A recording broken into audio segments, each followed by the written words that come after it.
What's up, guys? We are back with a new video. Thank you all for being here. If you're new here, my name is Abby Hammett. I am an online fitness coach, owner of The Strong Female. So I wanted to come on here today to give you guys 5 things you should know before you go into a prep.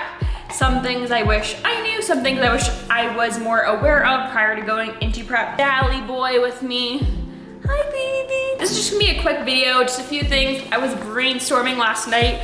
I am going to be doing more of an informative series now. Now that I'm not documenting my prep anymore, I would like to shift over to a different style of videos just so I can be providing you guys with value. But yeah, if you want to see anything in particular, let me know. But for now, I'm just gonna be providing you guys with a bunch of value. I don't think I'll be making many more prep videos after this, but if there's anything specific you'd like me to talk about, I will sure do it. First off with competing is expenses. I actually posted this on my story the other day because someone was asking how expensive is it to compete. Let me just tell you, it is expensive. So if you're not in a financial place to commit, don't prep because it's gonna put so much extra stress on you, your life, your prep, whatever. So the good thing is though, is that a prep is usually like 16, 24 weeks or so. You have like pretty much that whole period of time to kind of spread things out. That's kind of how I managed everything, was just kind of like spreading out my purchases. It's a matter of priorities too. Like, what are your priorities? Are your priorities bodybuilding? Are your priorities your health? Like, what are your priorities? The way you go about prep, you could go in a less expensive fashion or a more expensive fashion. So if you're competing in the NPC or whatever federation, it's usually about $100 for that. Registration fees are $80+ per class. So I did 3 different classes, but that was about $300 just for that. If you're getting your hair like seriously done up, you can also do it yourself and save money. But if you're actually getting your hair done, that can be over $100 for that. Nails can be another $100, like 50 to 100. Makeup, that can be $100+ for that. Your tan, that's gonna be $100+. Your suit itself, I think my suit was like $600, but some of those are even more pricey than that. The actual prep coaching itself, I think I was paying like over $300 a month for prep coaching. It's gonna depend totally on who your coach is, but between like $200 and $400, maybe even up to $500 is kind of what you're gonna expect per month just for your coach. On top of that, you have the posing up. If you have a posing coach, that can cost like $50 to $100, even more per session. And you're gonna need a lot of sessions because you want your posing to be good. Actual gym membership, that can range, that can be like $30 up to like $100 a month. Just food itself, you're gonna have to like buy a lot of food, certain types of food, and supplements. So like if you're a natural athlete, it'll be a little less expensive versus if you are not a natural athlete. If you're enhanced, you'd have to pay for all of those fees. So I don't know the breakdown of that. Supplements are gonna add up. Even like things like whey protein, your multivitamins, like general health vitamins, those are gonna add up. And then if you are flying like to your show, wherever that is, like I flew to Texas for my show, that's gonna be an additional few $100.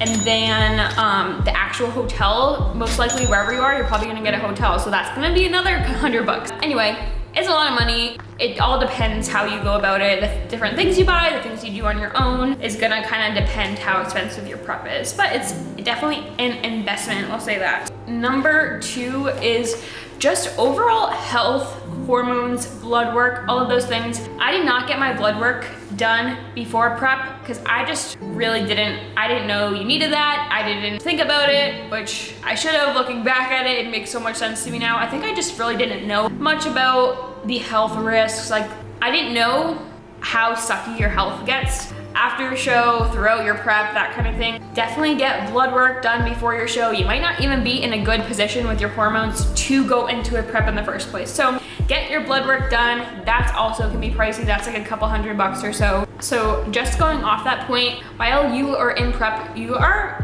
pretty much kind of like putting your health at like the most suboptimal spot. So if you're worried about your general health, if you have any health issues, not a good idea. Even for someone like me who's always been like super healthy, I was like sickly at the end of prep. So it all depends. Like, prep is not healthy. So ultimately, that's the bottom line, is prep is not healthy. So it's gonna come with consequences, especially post-show, especially during your prep. You're gonna feel sick all the time. So not for the whole prep, but like towards the end of prep, you're gonna feel like death all the time.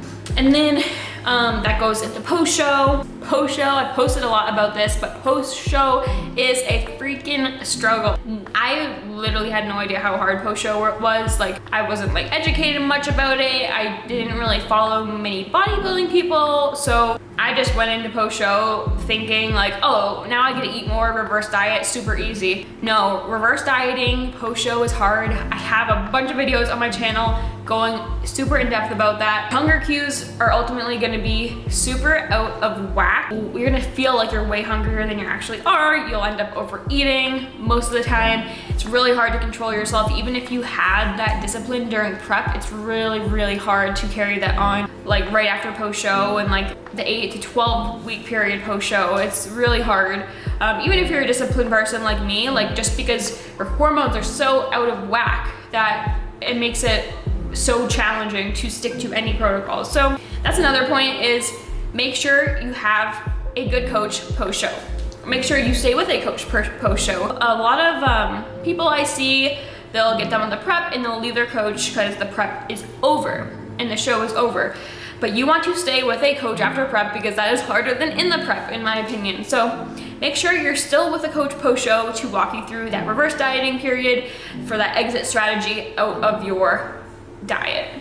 Because it's not just any diet, it's an extreme diet and you need to get healthy again. Number 4 would just be that there's a lot of different sacrifices you make in prep. So you're making financial sacrifices and ultimately you're making sacrifices with the people in your life. Even though it's short term, it may take a toll on your relationships. Like even I experienced like different relationship things that came up, literally just have no energy to do anything. Like I remember like when Pat and I would hang out, I would just like sleep. Like you were just an unfunctional human being at that point. So make sure your partner understands that. Make sure your family understands that if you're living with your family. I remember I would get in arguments with like my family and friends and different things just because you're in prep and you're basically just like a walking zombie and you can't show up for other people in your life at all, never mind yourself. So just know that it may take a toll on the relationships in your life, even like your job. I remember the brain fog at the end of prep was just so bad. So if you just have like a high stress job, definitely something to put into account. Will you be able to do these things with your job? Like 5 would just be like, what are your intentions going into prep? Are you doing this for somebody else? Are you doing this because your coach wants you to do it? Are you doing this because you truly want to do it? For me, I'll say that I purely wanted to do it for the self-discipline that prep requires. I had no idea like really anything about bodybuilding. Like I didn't know if I'd like it. I never really followed along with it much, honestly. Make sure your intentions are there. That's why I'm not rushing into another show or prep until I am sure I want to. It's not something to rush into. Make sure your intentions are reasonable. If you want to go into a prep because you think you'll feel more confident when you're lean, don't go into prep because the body dysmorphia after prep is horrible. It's not gonna help you with body image things. If you're not happy with yourself now on the path you're on, being stage lean isn't gonna help you. So if you're just looking to get leaner, hire a coach, get on a fat loss phase and work through that in a sustainable way because prep is not sustainable. That being said, if you are looking to lose some fat and just grow really confident in yourself for lifestyle purposes, come my way.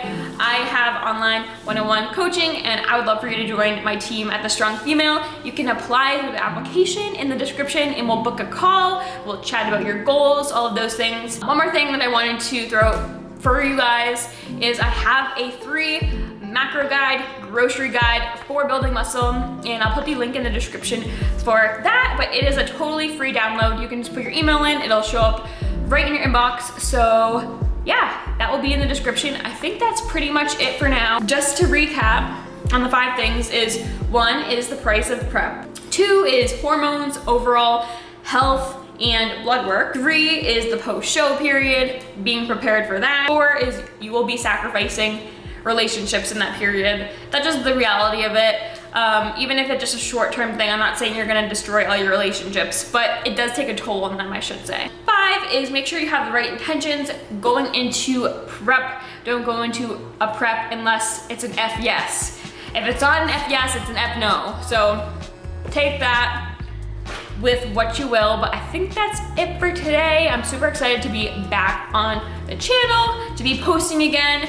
I'm just gonna try to get a lot of content out for you guys, but I love you guys so much, and let me know if you need anything at all. I'm always here to chat.